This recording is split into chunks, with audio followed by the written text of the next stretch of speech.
voy a hablar sobre los equipos que existieron en esa década. Eran los Década del 5 grandes, 40, década del 40, los equipos dominantes.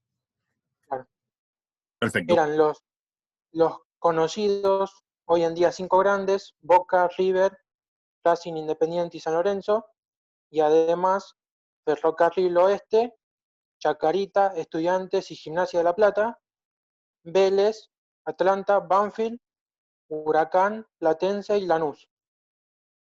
Y ahora voy a hablar los técnicos que se destacaron, si se quiere, en esos equipos. En Boca se destacaron Enrique Sobral y Alfredo Garacino.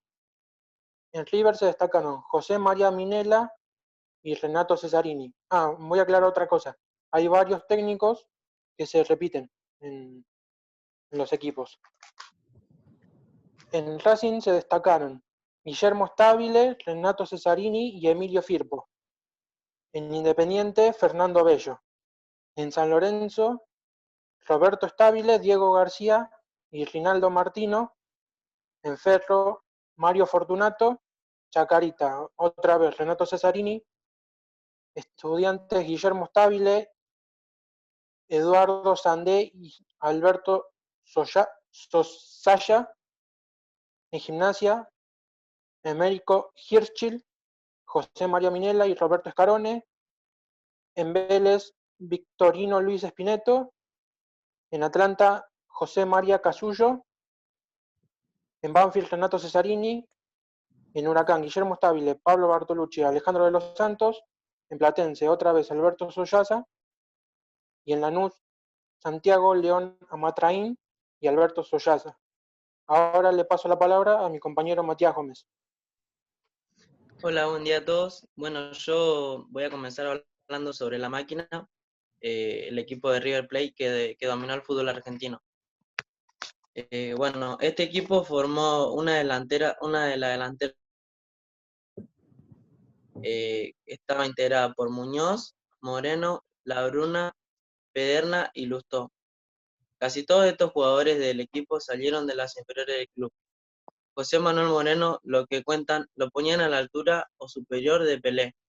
Era caracterizado por su gran potencia y además una gran velocidad.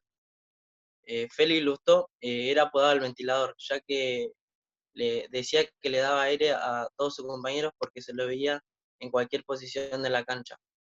Ángel Labruna, sinónimo de la historia de River.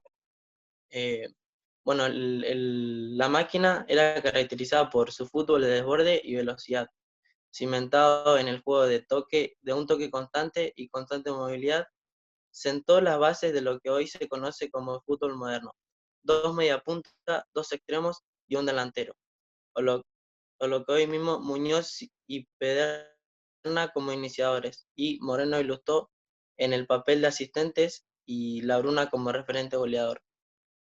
Lo que más sorprendió de este equipo es que tenía estrategia de recampista, podía pasar al ataque y en ese caso un delantero podría cubrir un defensor.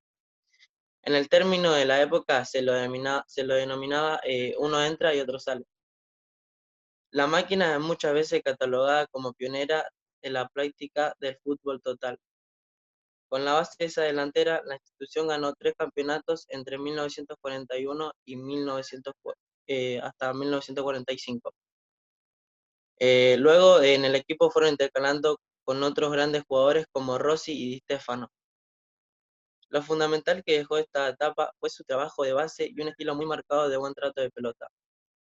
También otro jugador destacado fue el arquero peruano José Eusebio Soriano, todo un símbolo. En Independiente, por otro lado, idolatraban a un paraguayo, Arsenio Erico, goleador histórico, 293 goles en 344 partidos en la institución. Luego, pasando al equipo de Boca, idolatraban a Mario Boyé. Mario Boyé irrumpió de manera rápida y se convirtió en todo un símbolo del fútbol argentino en la década del 40, así como una de las principales figuras del club de la Ribera, en donde es considerado uno de los grandes ídolos de su historia. La década del 40 fue espléndida para el club de San Lorenzo también. Tuvo un fútbol brillante en el equipo, que más allá de conquistar el título de 1946, marcó un antes y después en Europa, más precisamente en España, con una gira notable por la madre patria y Portugal. Conformó el Trío de Oro, también catalogada una de las mejores delanteras del fútbol argentino, que formó parte de la formación del equipo de fútbol argentino de San Lorenzo de Almagro, que ganó el campeonato de 1946. Estaba compuesta por Farro, Pontoni y Fioramonte Martino. Ese San Lorenzo que salió de gira y encantó a todos, fue un hito del fútbol argentino y en el mundo, por sus éxitos, pero sobre todo por reivindicar un modo de jugar. San Lorenzo disponía siempre de un defensor más cuando no tenía el cuero, mientras que cuando atacaba lo hacía con 7 futbolistas, los 5 delanteros escalonados apoyados por los 2 medios volantes. Bueno, ahora le voy a dar paso a mi compañero Ariel Gutiérrez, que va a seguir en la exposición. Hola, profesor. Hola a todos los chicos. Yo me ocupo de la selección argentina en este proceso, en esta década. Como anticipó recién Matías, es una década de oro para el fútbol nacional. Salieron jugadores en todos los clubes, los mejores exponentes de este deporte de nuestro país. Muchos están en esta década. La máquina de River, como dijo nuestro compañero, Boyé, Tucho Méndez, Pontoni, Martino, Masantonio, Erico jugó en esta época, algunos de los grandes goleadores de la historia del fútbol estuvieron en esta década. Por lo tanto, la selección nacional se vio muy nutrida. Sin embargo, se encuentra con el desarrollo de la Segunda Guerra Mundial, lo que hace inviable cotejos contra las potencias europeas para poder medirse y de esta manera canalizar si la sensación que nosotros teníamos del gran nivel de nuestros jugadores era verdadera. A raíz de este impedimento, de no haber mundiales, de no haber amistosos con Europa, toma muchísima notoriedad y muchísima importancia lo que se conocía en esa época como el torneo sudamericano, conocido hoy como Copa América, a punto tal que en esos 10 años se disputa 6 veces este torneo. De esas 6 oportunidades, para que tengan una idea, Argentina ganó 4. En el 41 y en el 45 en Chile, en el 46 en nuestro país y en el 47 en Ecuador. Y de las 2 restantes, en una fue subcampeón, detrás de Uruguay, y en la otra no participó, una que ganó Brasil. Es un momento donde hay como una división, donde Argentina, Brasil y Uruguay eran potencias, había mucha diferencia con el resto de los países, no es como ahora. Entonces me voy a permitir dar una pequeña estadística que habla de esta relación con las selecciones con las que podíamos competir, ¿no? Por ejemplo, en esa década Argentina juega con Uruguay 11 partidos, de los cuales gana 6 y pierde solo 2. Y con Brasil también juegan en 11 oportunidades y gana 7, perdiendo solo 3. O sea, que si lo llevamos a un paralelismo actual, era una relación importante. Si hoy nosotros le ganásemos a esas elecciones por esa diferencia, estaríamos hablando de una relevancia marcada que no es tal. A punto tal era la diferencia con las otras elecciones, para que se den una idea, que estamos hablando de resultados, por ejemplo, 12-0 con Ecuador, 9-1 con Bolivia, 7-1 a Paraguay. Bueno, realmente la diferencia era mucha. Los jugadores que jugaban para nuestra selección eran notables, y a pesar de no haber podido disputar un mundial, se los considera como grandes valores de la época. El único que llegó a disputar es la Bruna, que nombró antes mi compañero Matías, pero ya lo pudo hacer muy de veterano antes de dejar la actividad específica. Y el que cierra el grupo ahora es nuestro compañero Iván. Hola, buenos días, profe. A mí me toca hablar sobre los torneos y las competencias que había en esa época, en esa década, y las asociaciones que se encontraban. Yo voy a empezar hablando sobre los torneos. Se dice que en la década del 1940 se encontraban las ligas de primera, segunda y tercera y cuarta división, donde la disputaban los equipos de todo el país. Estas divisiones estaban basadas con ascensos y descensos, o sea, por ejemplo, un equipo de segunda podía descender a tercera y uno de tercera a segunda. Se dice que, por ejemplo, eh, cada competencia, o sea, cada liga tenía su trofeo, o sea, el trofeo de primera, segunda, tercera y así. Cabe destacar también que en la década de 1940 no solo se encontraban estas ligas, estas competencias, también se disputaban diferentes tipos de copas o competencias cuando finalizaban o en el intermedio de las ligas. Eh, una de estas, o sea, la primera es la Copa Adrián César Escobar. Lleva este nombre por el que en aquel entonces era el presidente de la AFA, Adrián César Escobar. Se disputaba a través de un sistema de eliminación directa y era conformado por los primeros 7 equipos de la primera división del fútbol argentino. Esta competencia tiene algo muy particular, que a pesar de no clasificar a otras copas, se disputaba en 2 tiempos de 20 minutos cada uno, por ejemplo, o sea, 20 el primero y 20 el segundo. Y algo también que había era que, por ejemplo, si el partido llegaba a empatar, o sea, terminaba en empate, ganaba o pasaba de ronda el que tenga más tiros de esquinas a favor. Dice que este torneo se disputaba todo en un fin de semana y que el campeón podía llegar a disputar eh, hasta 3 partidos en un mismo día, en el cual eso es frustrador para los jugadores, pues puede llevar a algunos tipos de lesiones, etc. Luego se encontraba otro tipo de otra copa, que era la Copa Presidente de la Nación. Esta copa ya existía en su tiempo, fue creada por la Asociación Amateur de Fútbol, donde cuando se profesionalizó el fútbol, fue tomada por la AFA en ese tiempo, o sea, la Asociación Argentina de Fútbol. Fue un torneo de interligas donde participaban las selecciones de las ligas regionales del Consejo Federal.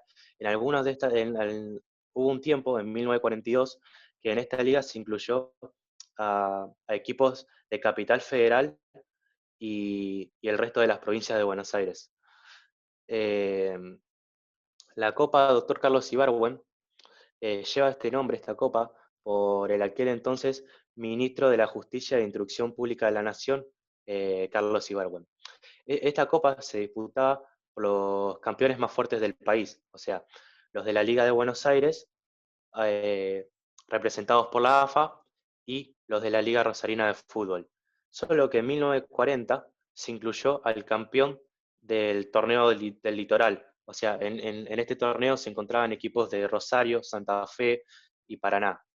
En 1942, en esta Copa Dr. Carlos Ibargüen, se incluyó al campeón de la Copa Presidente de la Nación.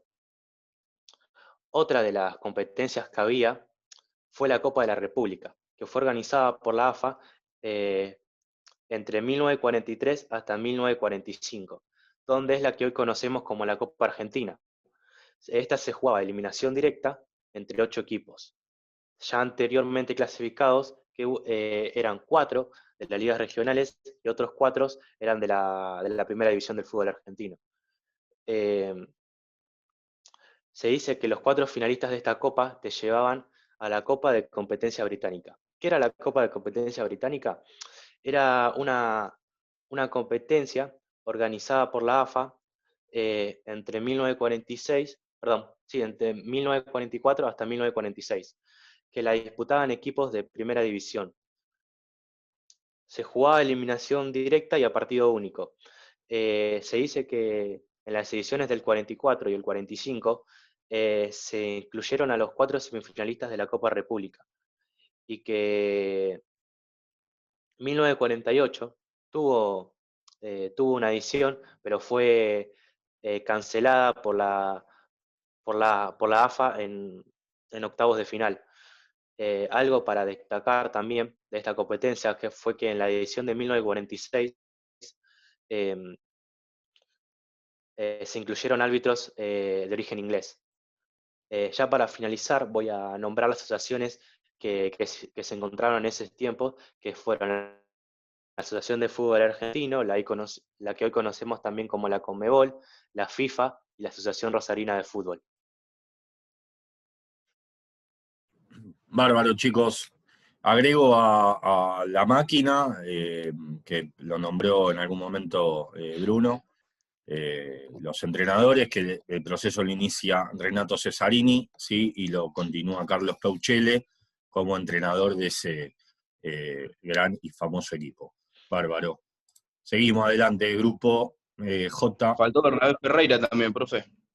Bernabé, que venía de Tigre, ¿sí? Que lo Que por compran de eso lo Tigre. empiezan a apodar el millonario. Claro. Se lo compran a Tigre en una cifra para ese entonces millonaria, ¿no? Impensada. Perfecto. Seguimos. Grupo Bueno, J, buenos días, profe. década del 50, vamos. Buen día, profe, bueno, compañeros. En esta ocasión, como recién mencionado, vamos a hablar de la década de 1950 a 1960.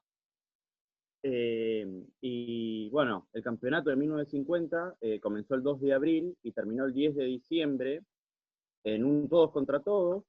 Bueno, el campeón fue Racing, antes mencionado por mi compañero Guillermo Stabile. Subcampeón fue Boca y el goleador fue Mario Papa de San Lorenzo con 24 goles. Bueno, vuelvo a repetir, el técnico Stabile se convirtió en el primer técnico de Racing y del fútbol argentino en sacarlo tricampeón del 49, 50 y 51.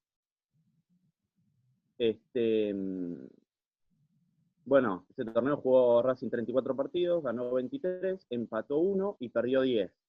Hizo 86 goles, le hicieron 48. Bueno, después el equipo Racing que tenía ahí algunos de los jugadores, que era, bueno, Yamil Simes, Iquinho García, Esdras Suez, Boyé.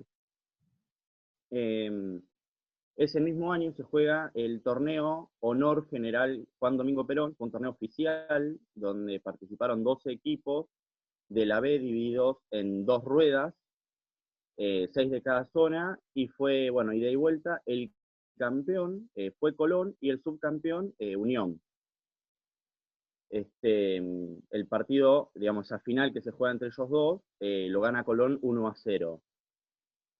De ahí, bueno, pasamos a la década de 1951, como mencioné antes, Racing vuelve a ser campeón, gana 16 partidos, empata 12 y pierde 4, hizo 60 goles y le hicieron 37. Lo llamativo de este año es que Racing juega un desempate con Banfield. En la última fecha ambos llegan con 44 puntos y se define un partido en el viejo gasómetro en una ida y vuelta. La ida terminó 0-0, la vuelta lo gana Racing 1-0 con un gol de Boyé al minuto del segundo tiempo. Y bueno, obviamente que Banfield fue una de las revelaciones de ese torneo. Y tengo el equipo que jugó ese partido y gran parte del torneo, que formó con Graneros, Ferretti, Baniato, Caparelli, Mourinho, D'Angelo, Converti, Sánchez, Alvela, Moreno y Huarte. Bueno, después, para cerrar ese año, pasamos a la década del 52. El torneo fue llamado Eva Perón, comenzó el 6 de abril y terminó el 29 de noviembre. El campeón fue River, el subcampeón fue Racing, el goleador fue Eduardo Ricañi de Huracán con 28 goles. River jugó también 30 partidos, 17 ganados, 6 empatados y 7 perdidos. Hizo 65 goles y le hicieron 48. Tanto en el 52 como en el 53, en el Millonario tenía figuras como Amadeo Carrizo, Giacono, Walter Gómez, La Bruna, Lustó. En el 53, el campeón fue Vélez, que tenía... No, perdón, vuelve a ser River, subcampeón Vélez. Ese equipo de Vélez tenía figuras como Osvaldo Subeldía, Norberto Conde, Sansone. El goleador del torneo fue Benavides, de San Lorenzo, y Pisuti en Racing, que ambos terminaron con 22 goles. Después, la década del 54, ya el torneo comienza el 4 de abril, termina el 14 de noviembre. El campeón de ese torneo fue Boca, jugó 30 partidos, ganó 21, empató 3 y perdió 6. Hizo 60 goles, se le hicieron 26. El subcampeón de ese torneo fue Independiente. Y bueno, los goleadores fueron Ángel Berni de San Lorenzo, José Borelo de Boca, Norberto Conde, Vélez, y los tres con 19 goles terminaron. Ese año Boca había sido, ya eran 10 años que no salía campeón, y armó realmente un plantel competitivo, y bueno, logró obviamente el objetivo con el ex jugador y técnico, que era Lazzati, y tenía, bueno, jugadores como Musimesi en el arco, Baiocco, Borelo, Rossello, Marcarián. Y para terminar, por lo menos en estos 5 años, el torneo del 55 empieza el 30 de abril y termina el 11 de diciembre con River como campeón y Racing nuevamente subcampeón. Los goleadores fueron el Loiacono de San Lorenzo y el Bocha Maschio en Racing, ambos terminaron con 18 goles. Y el River de Carrizo, Sívori, La Bruna, Bernaza, jugó un total de 30 partidos, donde ganó 18, empató 9 y perdió 3, convirtió 53 goles y le hicieron 35. Y bueno, para recordar un poco, Racing tenía en ese equipo a Corbata, De Vicente, Del Hacha.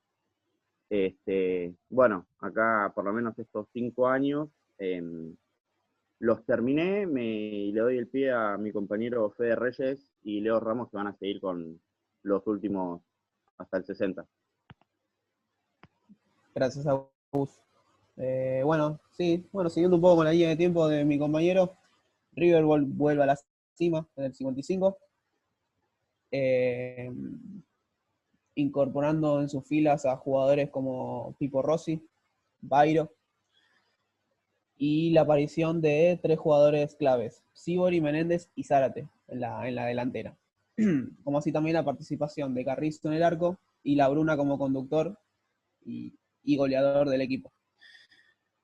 Bueno, el equipo saldría campeón en el 55, efectivamente, y en el 56, en una victoria en el último partido contra Lanús por 3-1. Una particularidad, que yo me voy más adelante, para el 58, estos jugadores que nombré hace poco, Carrizo, Bairo, Rossi, también incluyendo a Prado, Menéndez y La Bruna, conformaron la selección argentina del 58, que disputó el Mundial de ese año. Lo que también voy a hablar un poco es sobre el sistema táctico que se utilizaba en esa década, que fue el 4-2-4. Antes de la implementación de este sistema, las posiciones eran muy rígidas y jugaban con extremos puros. Lo que hacía este sistema era la flexibilización de roles, ir intercambiando no solamente los jugadores que estaban adelante y se quedaban arriba, sino que iban bajando y cambiando entre líneas, abandonando la línea de 3 que se utilizaba anteriormente. Bien. ¿Cómo se conformaba esto? Eran 4 hombres en la defensa, los laterales cubrían a los extremos del equipo rival y los defensores del centro a los centroatacantes. Esto permitía que los 2 hombres en el medio tengan un rol más atacante, ofensivo, para colaborar con la llegada de los extremos y de los centrodelanteros del equipo. ¿Y qué más? Bueno, esto permitía que pueda llegar con más cantidad de gente al área rival. Bueno, a partir de ahora le paso la palabra a mi compañero Leonel Ramos. Buenísimo, Fede. Bueno, para continuar un poco hablando sobre el juego, claramente los equipos de antes eran más ofensivos, buscaban el error del rival constantemente, con un 9 que presionaba, y los demás compañeros acompañándolos. Hasta algunos equipos llegan a usar 5 delanteros, una barbaridad, la verdad. Algunos técnicos de ahora, como Alfaro, no se adaptarían a ese ritmo de juego porque cada uno obviamente tiene sus ideas, sus ideales y los lleva dentro de la cancha. Pero los equipos dominantes de esa época lo que hacían era presionar hasta forzar el error del rival. Y los mejores equipos de esa época, y lo que mejores lo sabían hacer, era Independiente, Racing, River y San Lorenzo, quienes también salieron campeones. Para mi gusto, River fue el mejor de la década, tenía muy buenos jugadores, siguiendo Independiente, tenían el nene Sanfilippo en San Lorenzo, era destacado, salió 4 veces goleadores consecutivas, no, era una barbaridad ese delantero. No era un delantero común, un centro delantero tipo 9, sino que era rápido, tenía muy buen control del balón, como Ernesto Grillo en Independiente, jugaban verdaderamente bien. Después La Bruna en River, Corbata en Racing, había muy buenos jugadores. Pero los que más se destacaban, y para mi gusto los mejores de la época, fue Ernesto Grillo en Independiente y el nene Sanfilippo en San Lorenzo. Pasando un poco sobre esto, quiero hablar un poco también sobre la cultura de esa época en la Argentina, que se empezaban a implementar las barra bravas y todo ese negocio. Empezó como una pasión, como hinchas, y de a poco se fueron sumando y se fueron subiendo el poder. Empezaban a haber negocios sucios, hablaban con los dirigentes, le pedían el 10% del pase de los jugadores al club. En ese tiempo no estaba tan acostumbrado a vender jugadores de acá a Europa. Por ejemplo, Ernesto Grillo, que fue al Milan, los barra bravas apretaban al dirigente, al presidente, y le exigían un 10%. Supuestamente le exigían ese 10% porque ellos protegían a toda la gente que iba a la cancha. No solamente era eso, porque si uno fue a la cancha, puede haber visto que ponele 2 cuadras o 3 cuadras a la redonda hay puestos, hay negocios, venden comida, pati, choripanes, camisetas de fútbol del mismo equipo, y todos que van a hacer negocios ese día. Pero ¿qué pasa? Al final del día pasaban los barra bravas por cada puesto y le exigían un 10% de lo que hicieron en el día.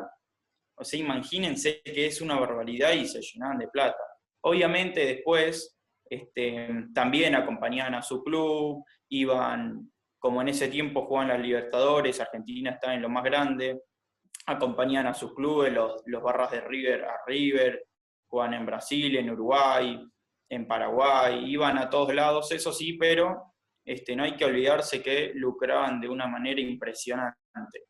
Así que eso es lo que me llamó la atención en esa década también, porque se empezaban a trabajar de esa forma y después continuó hasta que, ahora no creo que sea tan así, pero de alguna u otra forma los barra bravas siempre influyeron en el fútbol argentino. Y hasta ahí termina nuestro grupo, así que muchas gracias a Fede, a Agustín Roma, y le paso al otro grupo. Bien, antes que se corte, que quedan 3 minutos, agrego a esta década que la selección argentina no participa en el Mundial 50 ni el 54, Brasil 50, Suiza 54, y sí participa en Suecia del 58, en donde queda fuera dentro de lo que eran los grupos. De hecho, la llegada al Mundial fue bastante caótica, la desorganización fue parte de lo que fue ese Mundial en cuanto a la selección argentina. De hecho, si leen, si buscan, van a encontrar que la selección en el primer partido tuvo que pedir un juego de camisetas prestado, porque habían llevado uno solo, ¿sí? Y que en el sorteo, antiguamente se sorteaba y elegía, el ganador del sorteo elegía con qué camiseta jugaba, y bueno, perdió el sorteo Argentina, y el único juego de camiseta que habían llevado coincidía con el que había elegido el rival. Y bueno, le tuvieron que prestar un juego de camiseta de un equipo de Suecia que se llama Malmo, ¿sí? Y jugó el primer partido con esa camiseta. O sea, tal fue la desorganización y la llegada a ese mundial que después de la fase de grupo Argentina quedó afuera y no pudo pasar. Bueno, acá faltaría el aporte de Florencia Reynoso, ¿sí? que falta en este grupo. Leo, lo de las hinchadas, la verdad que después te voy a pedir dónde lo sacaste porque desconozco ese dato, sinceramente, pero bueno, todo lo que contaste es lo que hoy habitualmente sucede dentro de lo que es el fútbol argentino y demás, ¿no? Es algo que se viene lidiando, se ve que desde hace tiempo. Antes que se corte, se prepara después para el grupo que sigue, ¿sí? 1960, Romero, Salinas, Escarpino, Vidal, Salazar, de los que estén presentes. Cortamos e iniciamos con ese grupo. Dale.